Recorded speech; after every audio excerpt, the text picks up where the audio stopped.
Hey guys, welcome back to the channel. This is the last video on the series, and I've kind of saved this one out for the last because this is really about one's own interpretation when you're discussing the value of a vehicle, and it's the cosmetic factor. Now, I know all over the interweb that you're checking stuff out, people are like, oh, what about pride of ownership? Oh, it had a tear in the seat. Oh, it had a scratch over here, had this, had that. And they'll go ahead and just wear it out. Well, the truth of the matter is the cosmetics have very little to do with the drivability of your vehicle, and almost every cosmetic flaw can be fixed. However, it really is I guess a matter of personal opinion, right, Blake? Yeah, whether you want to deal with it or whether you don't want to deal with it. Me, myself, I'd rather deal with it because it allows me to buy the vehicles at a less price, at a much better value. Couple simple rules in there when you're doing this kind of thing. Always use the 3-strike, you're out, which means if I have 3 major cosmetic flaws, I'm down at the baseline book of the value of the car. I won't come up over it because in this world, ugly does not sell, and if it does, it doesn't sell for very much, which is something that you have to definitely consider when you're out looking at purchasing a vehicle.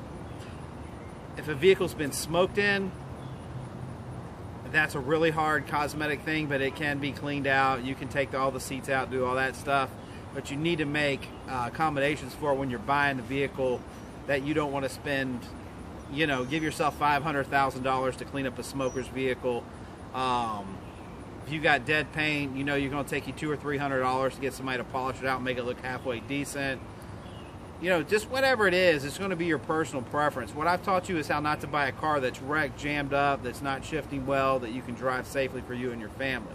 The cosmetics, you'll have to make that decision on your own, but let me give you this word of advice. If you don't have the ability to do the paint work, in other words, buff it, polish it, clean up this and clean up that, get a professional involved that knows what it costs to bring it up to that value, just so you don't overpay for the car, even though it's a great running car.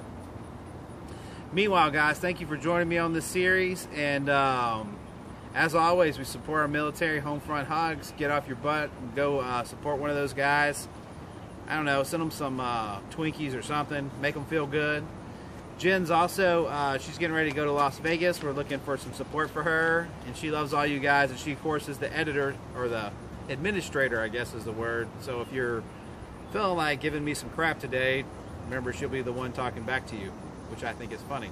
Anyway, love you guys as always. Please subscribe, help us keep this thing going, and we'll see you on the next one. Peace out.